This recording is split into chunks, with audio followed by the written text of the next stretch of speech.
C'est déjà presque la fin des récoltes. Les étals sont magnifiques, mais on sait qu'on ne pourra pas profiter de cette fraîcheur-là encore bien longtemps. Qu'à cela ne tienne, on pense technique de conservation pour manger local toute l'année.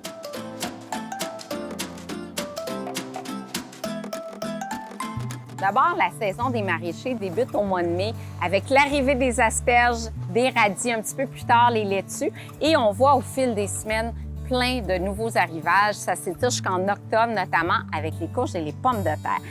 Pour conserver nos produits à l'année, on pense technique de conservation. Première technique, la congélation. Pour les fruits, je conseille vraiment de faire congeler sur une plaque d'abord pour éviter que les fruits s'agglutinent ensemble. C'est beaucoup plus agréable à manger.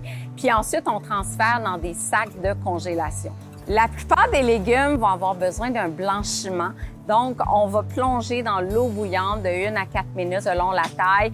Par la suite, dans un bac d'eau glacée pour vraiment stopper la cuisson, ça va détruire les enzymes qui peuvent affecter la conservation. Les fruits et les légumes congelés, bien, ça se conserve 1 an. Pas oublier d'indiquer la variété et la date de congélation. Au niveau du blanchiment, il va y avoir une légère perte de vitamines. Je pense aux vitamines qui sont plus sensibles à la chaleur, la vitamine C notamment, mais les autres vitamines et minéraux restent stables durant la durée de congélation. Ensuite, on peut penser au séchage, donc soit dans un four, mais c'est très long si on veut faire des tomates séchées. La plupart des gens vont acheter un déshydrateur, c'est quand même économique, c'est beaucoup plus rapide. Et puis, on peut faire plein de fruits séchés, s'en régaler toute l'année, puis aussi de belles tomates séchées. Il y a aussi la lactofermentation. Lactofermentation de plus en plus populaire. On pense à la choucroute, on pense au kimchi coréen. Très bon, beaucoup de vertus sur la santé, plus facile à digérer dans plusieurs cas.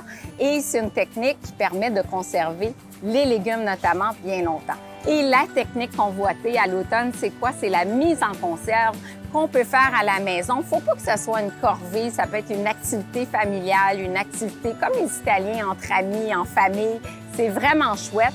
Il y a des règles à respecter, évidemment, parce que la mise en conserve inappropriée peut produire, en fait, le Clostridium botulinum, qui est une toxine qui peut être dangereuse, voire mortelle. Donc, on suit les règles, les précautions et selon l'acidité, en fait, de l'aliment qu'on va mettre en conserve, les techniques diffèrent. Mais souvent, une simple marmite, ça suffit.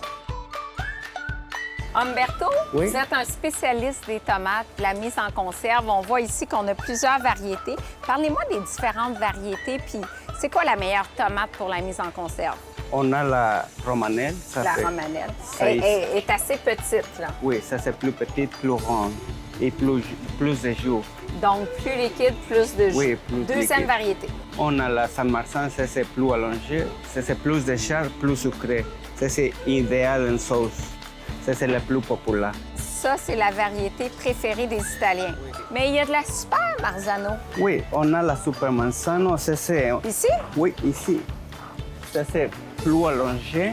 Oui. Ça c'est idéal pour faire les tomates séchées.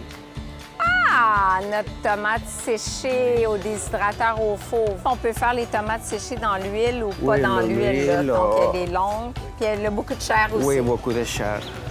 Génial. Votre préférée à vous? Oui. C'est laquelle? Pour moi, ça fait la San Marzano. C'est celle-là. C'est la préférée d'Umberto. Ici, au potager Montrouge, on a la variété puis on a l'expertise. Oui, Merci beaucoup. Merci à toi. La saison des récoltes tire à sa fin, mais on veut prolonger la saison pour profiter des beaux fruits et légumes du Québec. J'espère que je vous ai donné le goût de manger local toute l'année.